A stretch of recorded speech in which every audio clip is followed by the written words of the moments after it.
வணக்கம். அரசு அதிகாரிகளை உருவாக்கும் நோக்கில் உங்கள் இம்பல்ஸ். மினிமம் கண்டென்ட்ல மேக்ஸிமம் மார்க் ஸ்கோர் பண்ண வைக்கிறதுக்கான ஒரு இனிஷியேட்டிவா ப்ரீவியஸ் இயர் கொஷின்ஸும் புக் பேக் கொஷின்ஸும் நம்ம ப்ரொவைட் பண்ணியிருந்தோம். நீங்க அதை பார்த்துருப்பீங்க. ஸோ அந்த வகையில் இப்போ நம்ம பாக்ஸ் கண்டென்ட் எல்லாமே வீடியோவா பார்த்துட்டு இருக்கோம். ஸோ இன்னைக்கு நம்ம என்ன பார்க்க போறோம்னு பார்த்தீங்கன்னா 8th புக்ல செகண்ட் லெசன் விசையும் அழுத்தமும் force and pressure. So first box பாருங்க.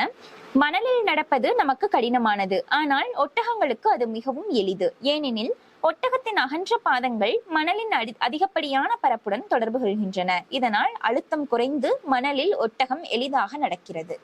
ஸோ இப்போ இதுக்கு எக்ஸாம்பிள் பாத்தீங்கன்னா நம்மளோட ஃபுட் எப்படி இருக்கும், இப்படி இருக்குங்களா?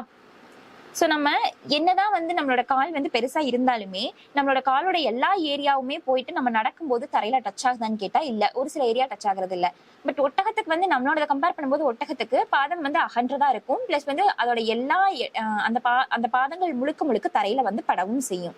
ஸோ அதனால மணல்ல நம்ம உள்ள கால் வச்சு போகும்பொழுது அழுத்தி அழுத்தி நடக்கிற மாதிரி இருக்கும். ஆனா ஒட்டகம் ஈஸியா நடக்கும். இந்த ரீசனுக்காக தான் இந்த ராஜஸ்தான்ல இந்த மண் இருக்கிற இடத்துல எல்லாம் டிராவலிங்காக ஒட்டகத்தை யூஸ் பண்றாங்க. இதுக்கு ஒரு லைஃப் டைம் எக்ஸாம்பிள் பாருங்க. நீங்க ஏதாவது ஒரு பக்கெட்ல தண்ணி எடுக்கிறீங்கன்னு வைங்களேன். ஸோ நீங்க ஒரு ஃபிங்கரால நீங்க தூக்குனீங்கன்னா என்ன ஆகும், உங்களுக்கு பயங்கரமா வெயிட் இருக்கும் இல்லைங்களா? ஏன்னா அந்த மொத்த பக்கெட்டோட வெயிட்டுமே இந்த ஒரு ஃபிங்கர்ல மட்டும்தான் அதோட மொத்த ப்ரெஷருமே இறங்கும். இதுவே இப்போ நீங்க ஒரு கை ஃபுல்லா நீங்க வச்சு இந்த கையால நீங்க அந்த பக்கெட் எடுக்கிறீங்க அப்படின்னா அப்ப அதோட மொத்த ப்ரெஷருமே உங்களோட அந்த 5 விரல்லையுமே வரும். ஸோ அப்ப ஒரு விரல்ல மட்டுமே தொட்டுட்டு இருக்கும் பொழுது அழுத்தம் அதிகமா இருந்துச்சு. 5 விரல்லையும் சேர்த்து பண்ணும் பொழுது எல்லா இடத்துக்கும் பகிர்ந்தளிக்கப்படுது. ஸோ அது நமக்கு தூக்குறதுக்கு கொஞ்சம் ஈஸியாவே இருக்குது இல்லைங்களா? ஸோ அந்த கான்செப்ட் தான் இங்க சொல்லியிருக்காங்க. இந்த ரீசனுக்காக தான் நம்மளோட பேக்கோட ஸ்ட்ராப் எல்லாம் நல்லா அகலமா இருக்கும் இல்லைங்களா? ஸோ அது இந்த ரீசனுக்காக கொடுக்கறது தான். பிளஸ் நார்மல் பேக்கை விடவே லேப்டாப் பேக் எல்லாம் பார்த்தீங்கன்னா இன்னும் நல்லாவே கொஞ்சம் ப்ராடா இருக்கும். பிளஸ் ஸ்பாஞ்சியா இருக்கும். அது என்ன ரீசனுக்காகனா நம்ம லேப்ல வைக்கும் போது இன்னுமே வெயிட் ஆகும் பேக். ஸோ அந்த வெயிட் எல்லாத்தையுமே நம்மளோட தோள்பட்டையில சுமக்கும் பொழுது நமக்கு வெயிட் ப்ரெஷர் அதிகமா இருக்கும். ஸோ அது கொஞ்சம் அகலமா அந்த பட்டையை கொடுத்தாங்கன்னா அந்த ப்ரெஷர் எல்லா பக்கமும் பகிர்ந்து அளிக்கும், எல்லா பக்கமும் ஈக்குவலா ஷேர் பண்ணும். அதனால நமக்கு ஈஸியா இருக்கும். அடுத்து இங்க கொடுத்திருக்காங்க பாருங்க. அடுத்த பாக்ஸ் பாருங்க. உயரமான மலைப்பகுதிகளில் சமையல் செய்வது கடினம். ஏன்? உயரமான இடங்களில் வளிமண்டல அழுத்தம் குறைவாக இருப்பதால் பொருளின் கொதிநிலை குறைவாக இருக்கும். இதனால் நீரானது 80 டிகிரி செல்சியஸ் வெப்பநிலையிலேயே கொதிக்க ஆரம்பித்துவிடும். இந்த வெப்பநிலை உருவாகும் வெப்ப ஆற்றல் பொருளை சமைப்பதற்கு போதுமானதாக இருக்காது. எனவே உயரமான இடங்களில் சமையல் செய்வது கடினம். ஸோ இந்த கான்செப்டை பாக்குறதுக்கு முன்னாடி நம்ம லேட்டன்ட் ஹீட் உள்ளுறை வெப்பம் அப்படின்னு ஒரு கான்செப்டை பார்த்துட்டு வந்துடலாம். உள்ளுறை வெப்பம்னா என்னன்னு பாத்தீங்கன்னா இப்ப ஒரு வெசல்ல நீங்க தண்ணி வச்சிருக்கீங்கன்னு வைங்களேன். அந்த தண்ணியோட டெம்பரேச்சர் ஒரு 30 டிகிரி செல்சியஸ் இருக்குதுன்னு வைங்க ஒரு அப்ராக்சிமேட்டா. நீங்க இப்ப அதை சூடு பண்றீங்க, ஹீட் கொடுக்குறீங்க அந்த தண்ணிக்கு. ஸோ இப்போ ஹீட் கொடுக்கும்போது என்ன ஆகும், கொஞ்சம் கொஞ்சமா அந்த வெப்பநிலை உயர உயர அதோட டெம்பரேச்சருங்கிறது மாறுங்களா? 30 40 ஆகும், 40 80 ஆகும், 80 அப்படியே கொஞ்சம் கொஞ்சமா இன்க்ரீஸ் ஆகி 100 ஆயிடும். ஸோ 100 டிகிரி ரீச் பண்ணிருச்சுன்னா என்ன அர்த்தம்? நம்ம நீரின் கொதிநிலை 100 டிகிரிங்களா? 100 டிகிரி செல்சியஸ்ல நீர் கொதிக்க ஆரம்பிச்சிரும். நீர் கொதிக்க ஆரம்பிக்கும் பொழுது கொஞ்சம் கொஞ்சமா கொதிச்சு அப்படியே ஆவி ஆகும் இல்லைங்களா? ஸோ நம்ம அப்பவும் டெம்பரேச்சர் கொடுத்துக்கிட்டே தான் இருப்போம். ஸோ அதுக்கு முன்னாடி வரைக்கும் டெம்பரேச்சர் கொடுக்கும்போது 80 90 100 இன்க்ரீஸ் ஆயிட்டு இருந்தது. 100 டிகிரி செல்சியஸ் ரீச் பண்ணிருச்சுன்னா அதுக்கப்புறம் டெம்பரேச்சர் இன்க்ரீஸ் ஆகவே ஆகாது.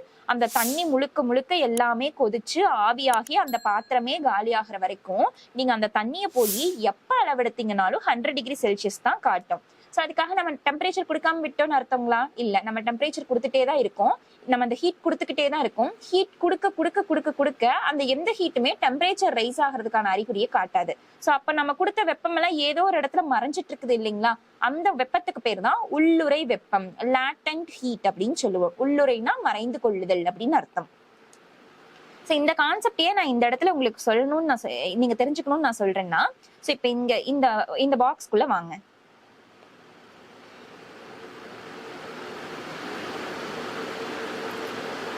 இங்க என்ன கொடுத்திருக்காங்கன்னு பாருங்க. 80 டிகிரி செல்சியஸ்லயே மலைக்கு மேல எல்லாம் போயிட்டா சமையல் செய்யறது ரொம்ப கஷ்டம் அப்படின்லாம் நம்ம கேள்விப்பட்டிருக்கோம் இல்லைங்களா? சோ ஏன்னா அங்க மலைக்கு மேல போகும்பொழுது 80 டிகிரி செல்சியஸ்லயே தண்ணி கொதிக்கிறக்க ஆரம்பிச்சிருது. நான் என்ன சொன்னேன், லேட்டன் ஹீட் அப்படின்னு ஒண்ணு சொன்னேன் இல்லைங்களா? கொதிநிலை ரீச் ஆயிடுச்சுன்னா அடுத்து திருப்பியும் அது ஆவியாகி முடிக்கிற வரைக்கும் அந்த கொதிநிலை என்னதான், அந்த கொதிநிலை டெம்பரேச்சர் என்ன ஆகாதுன்னு சொல்லியிருந்தேன், மாறாதுன்னு சொல்லியிருந்தேன்னா, சோ அந்த தண்ணி முழுக்க முழுக்க ஆவியாகிற வரைக்கும் மறுபடியும் 80 டிகிரி செல்சியஸ்லயே இருந்து ஃபுல்லா ஆவியாகி முடிஞ்சிடும். சோ நம்மளோட நீரின் கொதிநிலை 100°C. அதுலதான் நமக்கு சமைக்கிறதுக்கு தேவையான வெப்பம் அப்படிங்கிறது கிடைக்கும். 80°C வச்சுட்டு நம்மளால சரியா சமைக்க முடியாது. அதுக்காக தான் வந்து மலைக்கு மேல போகும் பொழுது சமையல் செய்யறது ரொம்ப கஷ்டம் அப்படின்னு சொல்லியிருப்பாங்க. அடுத்த பாக்ஸ் பாருங்க. ஒரு ரப்பர் பந்தினை எடுத்துக்கொண்டு அதனுள் நீரை நிரப்பவும். பந்தின் புறப்பரப்பில் ஊசி கொண்டு வெவ்வேறு இடங்களில் சிறு துளைகளை இடவும். இப்போது பந்தை அழுத்தி என்ன நிகழ்கிறது என்று உற்று நோக்கவும். இது வந்து ஒரு செயல்பாடு மாதிரி கொடுத்திருக்காங்க. பட் பாஸ்கல் விதி அப்படிங்கிற ஒண்ணு வந்து இங்க ஒர்க் ஆயிருக்கும். அது என்னன்னு சொல்லிட்டு பார்க்கலாம். ஃபர்ஸ்ட் விஷயம் பாருங்க. சோ இப்ப நீங்க வந்து ஒரு ரப்பர் பால் எடுத்துக்கிட்டீங்களா, அதுல வந்து வாட்டர் ஃபில் பண்ணிட்டீங்களா. ஸோ இப்போ நீங்க வந்து 4 பக்கம் ஹோல்ஸ் போட்டுக்கிட்டீங்க. நீங்க உங்களோட இந்த ஆள்காட்டி விரல் வச்சு இந்த சென்டர் பாயிண்ட்ல வந்து நீங்க ப்ரெஸ் பண்றீங்கன்னு வைங்களேன், ஒரு ப்ரெஷர் கொடுக்குறீங்கன்னு வைங்களேன். அதுக்காக இங்க இந்த ப்ரெஷர் கொடுக்குற இடத்துக்கு பக்கத்துல இருக்கிற இந்த கேப்ல மட்டும்தான் தண்ணி அதிகமா ஃப்ளோ ஆகும். மீதி இருக்கிற ஹோல்ஸ்ல எல்லாம் கம்மியா விழுகுமான்னு கேட்டா இல்ல. நீங்க இங்க கொடுக்குற இந்த ப்ரெஷர் எல்லா இடத்துக்கும் ஈக்குவலா ஸ்ப்ரெட் ஆயிருக்கும். ஸோ எல்லா ஹோல்ஸ்லயுமே ஈக்குவலான அளவு தான் வந்து தண்ணி வெளியில வரும். ஸோ இதுதான் வந்து பாஸ்கல் விதி. அதுக்கான செயல்பாடாதான் இதை கொடுத்திருக்காங்க. ஸோ பாஸ்கல் விதினா என்னன்னு பாத்தீங்கன்னா, ஒரு பொருள் வந்து ஒரு மூடிய அமைப்புல, அது வந்து க்ளோஸ்டா இருக்கணும். மூடிய அமைப்புல ஓய்வு நிலையில இருக்கக்கூடிய ஒரு திரவத்துல நீங்க ஏதாவது ஒரு பாயிண்ட்ல நீங்க ப்ரெஷர் கொடுத்தீங்கன்னாலும் அது எல்லா பாயிண்ட்டுக்கும் ஈக்குவலா ஷேர் பண்ணி கொடுக்கும். எங்கேயுமே அதிகமா கம்மியா இருக்காது அப்படின்னு சொல்லியிருப்பாங்க. அதுதான் நம்மளுடைய பாஸ்கல் விதி. ஸோ இதை பத்தி நம்ம 10th புக்ல இன்னும் நல்லா பிரீஃபா டீடைல்டா படிப்போம். அதுல பாத்துக்கலாம். அடுத்தது பாருங்க. சோ சொல்லடைவு கொடுத்திருக்காங்க. இது பெருசா எல்லா லெசன்லயுமே இது படிக்கணுமான்னு கேட்டா இல்ல. பட் இதுல விசைன்னு சொல்லிட்டு விசையை பத்தி ஒரு லைன்ல வந்து எக்ஸ்பிளைன் பண்ணிருக்காங்க. சோ இது ஜஸ்ட் பார்த்து வச்சுக்கோங்க. மேபி மேத்ஸ்ல கேட்டாலும் கேட்கலாம். ஃபர்ஸ்ட் பாருங்க. நார்மலா ஒரு விசைனா என்னன்னு பாத்தீங்கன்னா, பொருட்களை தள்ளும் அல்லது இழுக்கும் செயல். உந்து விசைனா கொடுக்கப்பட்ட பரப்பின் மீது செயல்படும் செங்குத்து விசை. சோ உந்து விசைனா என்னன்னு பாத்தீங்கன்னா, இந்த அழுத்தம் த்ரஸ்ட், அததான் வந்து உந்து விசை அப்படின்னு சொல்லுவோம்.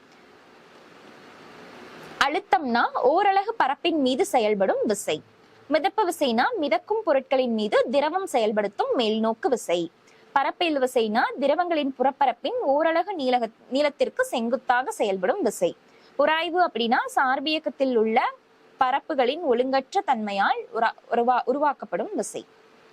ஜஸ்ட் வாட் மட்டும் பார்த்து வச்சுக்கோங்க. மேபி மேட்ச்ல கேட்டால் கேட்கலாம். ஏன்னா விசைன்னு வருது இல்லைங்களா, இது நம்ம கொஞ்சம் லைட்டா கன்ஃபியூஸ் ஆகும் இல்லைங்களா. மற்றபடி இந்த சொல்லடைவு வந்து எல்லா லெசன்லயுமே படிக்கணுமான்னு கேட்டா இல்ல. ஏதாவது இம்பார்ட்டன்ட் பாயிண்ட்ஸ் இருந்ததுன்னா மட்டும் நம்ம வந்து டிஸ்கஸ் பண்ணிக்கலாம் அதை. ஸோ இதோட நம்மளோட செகண்ட் லெசன் பாக்ஸ் கண்டென்ட் வந்து முடியுது. ஸோ நெக்ஸ்ட் வீடியோல நம்ம 3rd, 4th, 5th சொல்லிட்டு எல்லா லெசன் பத்தியும் டிஸ்கஸ் பண்ணலாம். ஸோ இந்த மாதிரி மோர் இன்ஃபர்மேட்டிவ் வீடியோஸ் நாங்கள் கண்டினியூஸா அப்லோட் பண்ணிக்கிட்டே இருக்கும். இதை பத்தின டீடைல்ஸ் தெரிஞ்சுக்கிறதுக்கு impulse TNPSC Telegram channel follow பண்ணிக்கோங்க. அண்ட் இம்பல்ஸ் கோச்சிங் இன்ஸ்டிடியூட் சேனலை சப்ஸ்கிரைப் பண்ணிக்கோங்க. Thank you all.